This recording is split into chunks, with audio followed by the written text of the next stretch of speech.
Hi folks, good to see you again here. If you want to hear the craziest stories and situations people have been in throughout their life, I suggest you to hit that subscribe button, you won't regret it. Let's bounce straight to the video.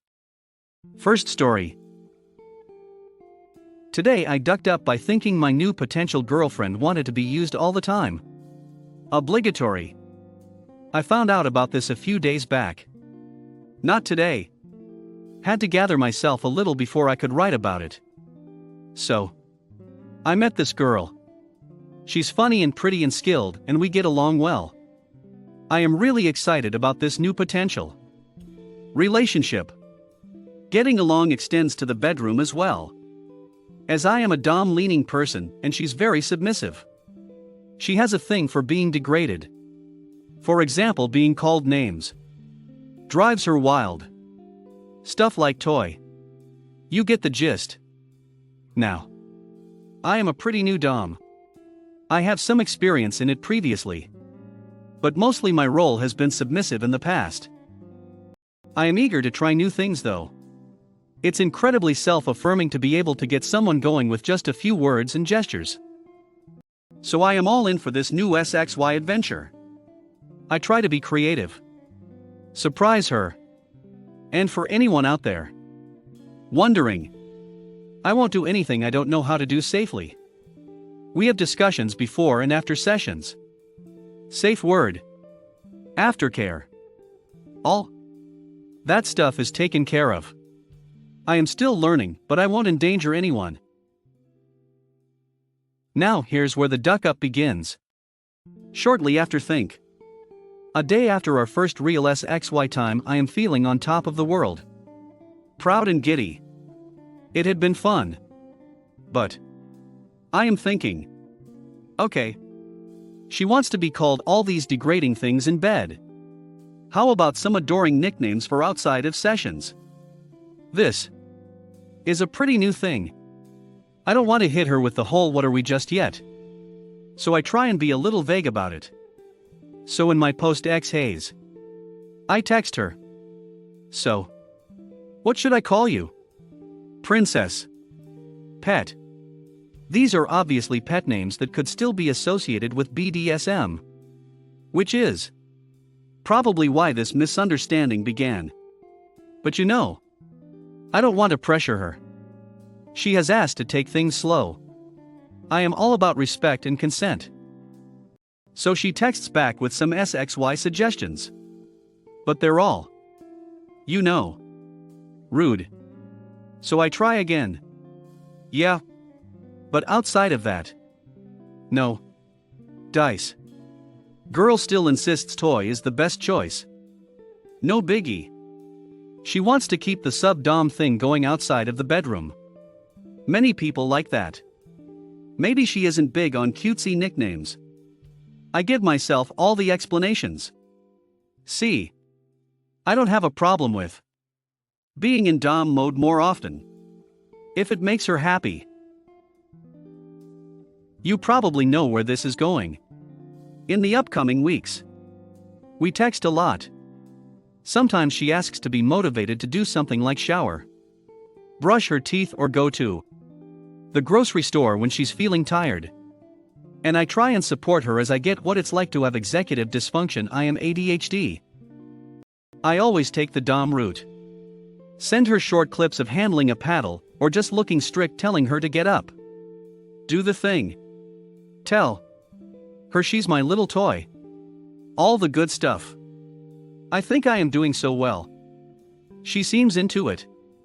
Then one day, a couple of days back, I am feeling pretty stressed as I am trying to navigate this big mall I rarely go to find a phone repair shop my insurance company has a deal with. I am texting her. She's asking for motivation to go to the shower. I text her. I like my toys clean. Go get cleaned up. You can tell my heart's not into it. My mind is far away, and I almost chuckle at the term B word, you know, as it sounds vaguely funny. But she just goes, yes, master. A few minutes later, I get a ping for a new message. It's her. Paraphrasing. Hey, so you know you can use other terms with me too. Right. Like you don't always have to call me toy or something.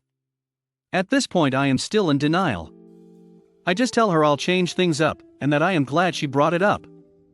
No light bulbs are happening. In my head. Later at home I start thinking about it. My stomach drops. Oh God, oh no. I have to ask her. Cue nervous voice message. Hey, so I was thinking about it, and I think we had a big miscommunication a few weeks back. I asked you what you wanted to be called, and you probably thought I meant in bed while I was talking about pet names outside of that. I am sitting on pins and needles. Every second she's not answering. This message is terrible. What if?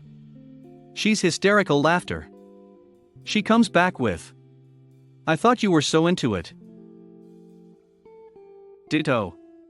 So, for the past several weeks this poor girl has been wondering why I never call her cutie or babe or anything other than derogatory names. Thinking I am just so into it. Thinking I am always horny and always in dom mode. And I've been calling this wonderful woman a toy for doing mundane tasks. Like, all the time. Like, a weird amount. We did uncontrollably laugh about it. 4 hours. She also thought toy sounded hilarious, but didn't have the heart to tell me it was. Pure comedy gold. I don't know how I am going to keep a straight face the next time we have a session. Too long didn't read. Thought the new person I am seeing wanted to be Zully degraded in everyday life instead of being called pet names. Turns out she was just being polite. Thinking I was the one getting off on it. Last edit. She is now officially my girlfriend. I have to say, the ending was not what I expected, and it went in rather cute manner. She is a keeper. I know, right? As soon as she started laughing I did too. I am pretty set on keeping her if all goes well. Put her in your pocket. This is the cutest ducking BDSM story I've ever heard, LOL. Miscommunication was the first duck up. But the recovery was amazing. I'll agree she sounds like a keeper without going into too much detail about I am reading here. Seriously though. That recovery is amazing. Agreed. We did talk about it seriously too and agreed that even when the thing isn't actually bothering the other person badly, it's always worth asking again if there's any sign that it might be the result of a miscommunication. We're both pretty polite and nice, so it'll take some work to make sure we keep a discourse going to avoid future duck UPS. But I am super relieved it turned out this way. Duck UPS will happen in every relationship eventually. You just seem to have found a great person that is forgiving and understanding. Aftercare is always important. Check on each other and keep the line open all the time about what's good and what isn't. A good wholesome BDSM post is always nice to read. Very true. I am amazed at how great we usually are at communicating. I am indeed lucky. Aftercare is so important. Yes. Both physical and emotional. I've seen some shitty doms in my time, and I am trying to be better than them. Glad to hear. Second story. Today I ducked up by trying to buy condoms from AC Blocker. I use my original account to share my photography work. I am trying to keep that account as professional as possible. Hence the throwaway. For the record, this story is not as wild as the stuff I usually read on here. But I thought my story might still be appropriate for this sub. You decide. I live in one of those small towns that only has one convenience store. Last night I drove to said convenience store to buy my first condoms.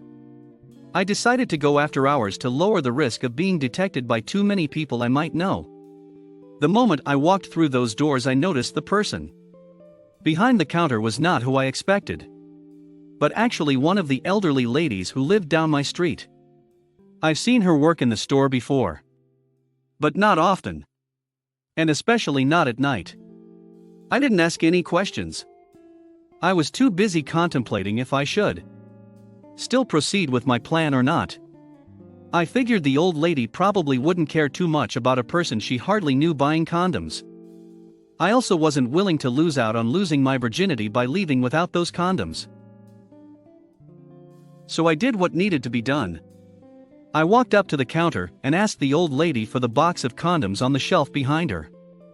She suddenly stopped blinking and asked if I was old enough to be buying condoms. I narrowed my eyes and asked if there was an age restriction on purchasing condoms that I was unaware of. The old lady narrowed her eyes too and asked if my mom and dad knew that I was buying condoms in the middle of the night. It was not even 10 p.m. I asked the old lady if she thought it was anyone's business what I chose to buy.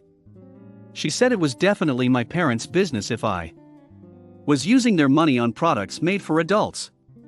While I was struggling to think of another cheeky response, the old lady showed me the box of condoms and pointed at the couple on the cover, a half-undressed man and woman about to kiss.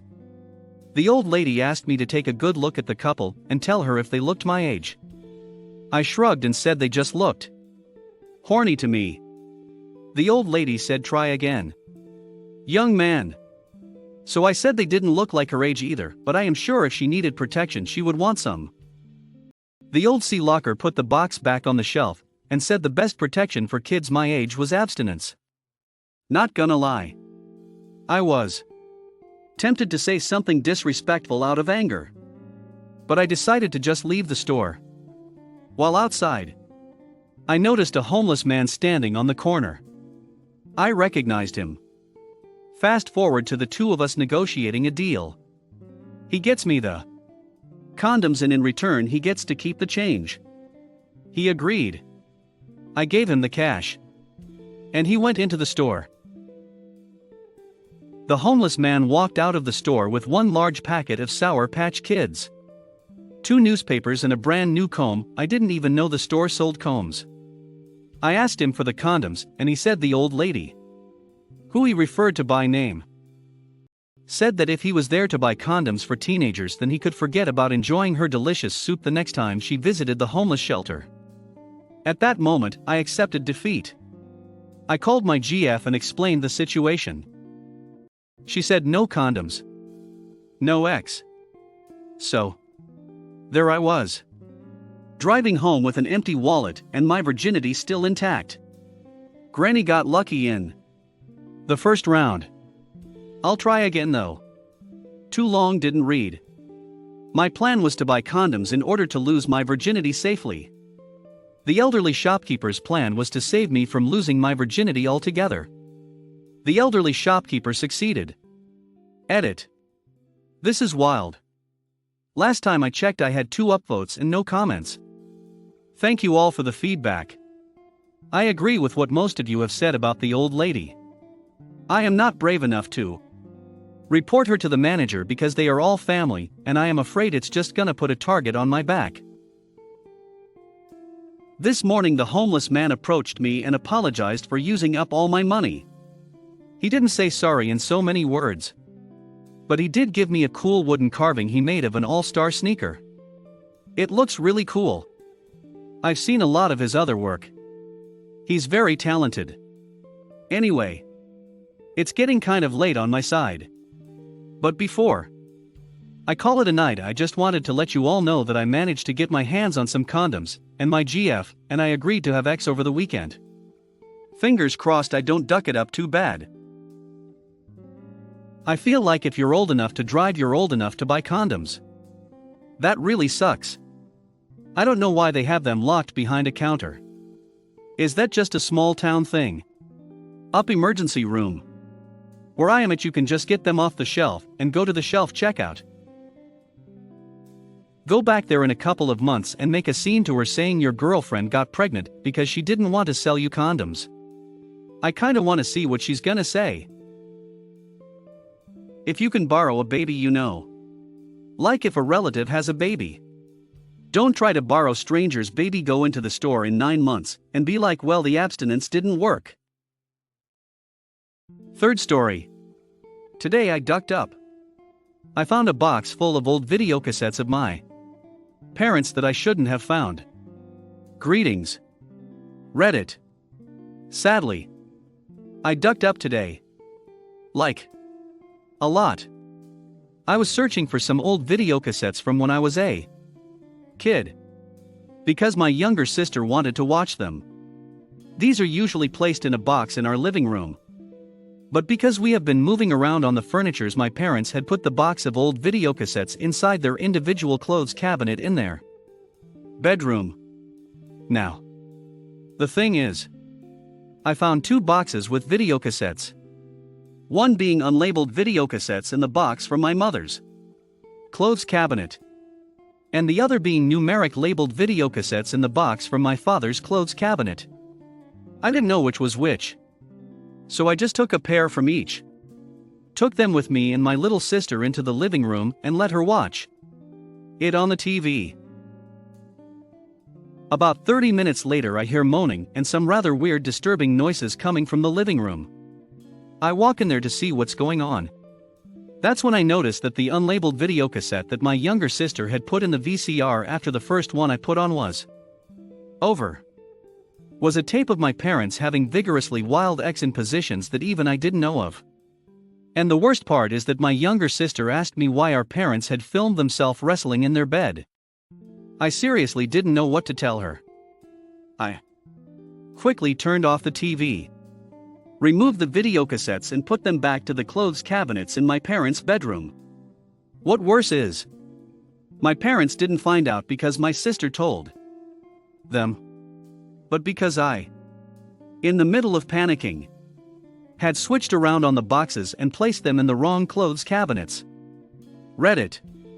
Today I ducked up. Doesn't sound like you ducked up, more like your parents are he ones that ducked up, down, over, across, behind, round. 4th story. Today I ducked up by leaving the BDSM gear in the laundry room. While the original act was a couple of days ago, I was confronted with my duck up today, so that counts. My boyfriend, male 29, and I, female 22, lived together a while ago, but he moved back in with his parents when we broke up. We have since gotten back together and our relationship is stronger than ever. Which of course means we are getting pretty frisky fairly often. I have some alternative tastes that he has been resistant to try in the past, but recently he has been open to it.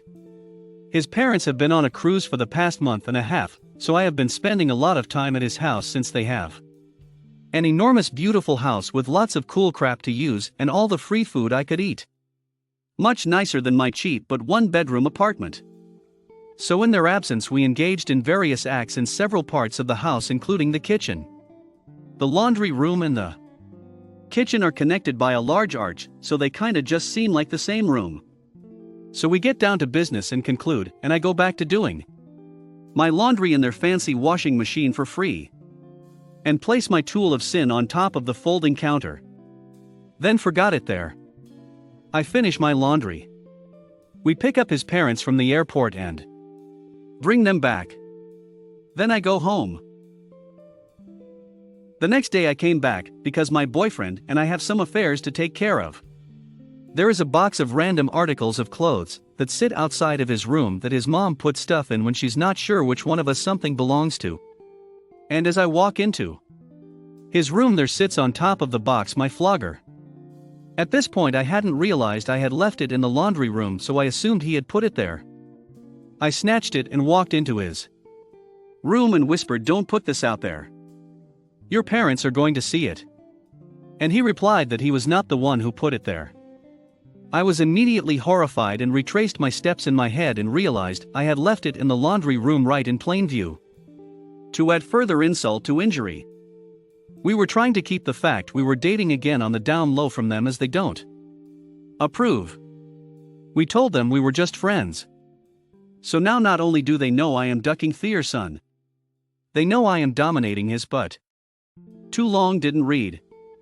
I left my flogger in the laundry room, which my boyfriend's parents found. And now they know we're dating and engaging in some kinky crap. I can't believe this post happened today.